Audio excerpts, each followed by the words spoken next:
North Korea has slammed the U.S. for seeking to impose a naval blockade against the country, calling it an act of war. Pyongyang warned that Donald Trump is taking a dangerous step toward a nuclear war. The North Korean government added that the country will take, quote, merciless self-defense measures against the proposed naval siege. The North Korean media has cited a foreign ministry spokesman as saying that the alleged U.S. blockade would be a, quote, wanton violation of the East Asian country's sovereignty. The statement came after U.S. Secretary of State Rex Tillerson recently mentioned the right to interdict maritime traffic transporting goods to and from the North after its recent tests of an intercontinental ballistic missile capable of striking the U.S. mainland. Joining us live now from Leesburg is Mike Billington, who is at the Asia desk of the Executive Intelligence Review. Thanks very much for joining us, as always. What do you make of this possible blockade or siege of North Korea? I wouldn't make very much of it. I think the North Koreans made that statement as sort of a formal position, but it's coming in the context of an extraordinary amount of backdoor diplomacy, and some of it now not backdoor, but very open. In the same speech that Tillerson made that comment about their right to interdict, there's no announcement from the U.S. of any plan for a barricade. But in that same speech, that's the one in which he said that, in fact, the U.S. is anxious for talks without preconditions. He actually said it's not realistic to expect North Korea to give up their nuclear weapons before there are talks and some sort of an agreement. And he said Trump agreed with that.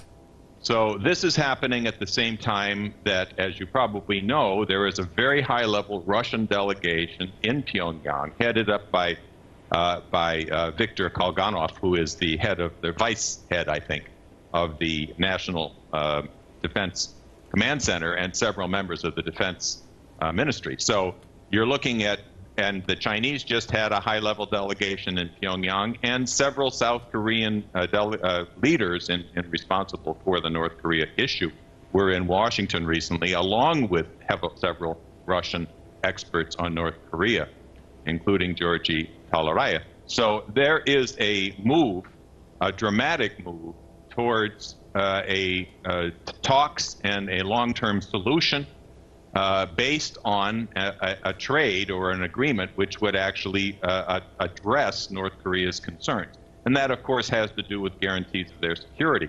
But more importantly, there's now the opening of the Silk Road, the Chinese-led Silk Road, which President Trump has totally embraced through his trip to China, which is, in the long term, it's the only basis on which there's going to be a solution to the North Korea problem.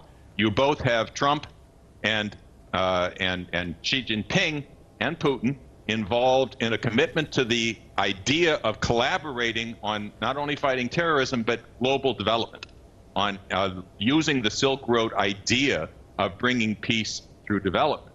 And in South Korea, where Moon Jae-in, the president, is currently in China and is basically making up the tensions between them over the THAAD missiles and other things, restoring strong relations, he has identified a Northern Economic Policy, which had the first meeting of that commission on December 7th.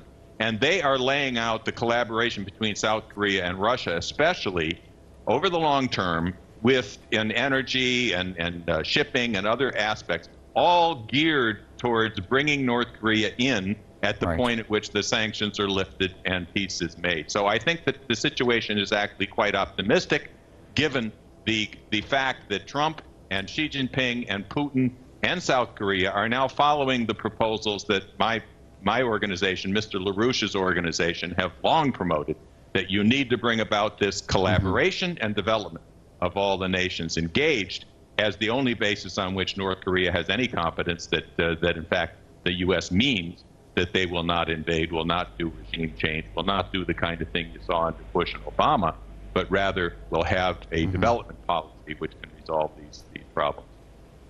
Okay, we'll leave it at that. But of course, as always, we appreciate putting that all into context for us.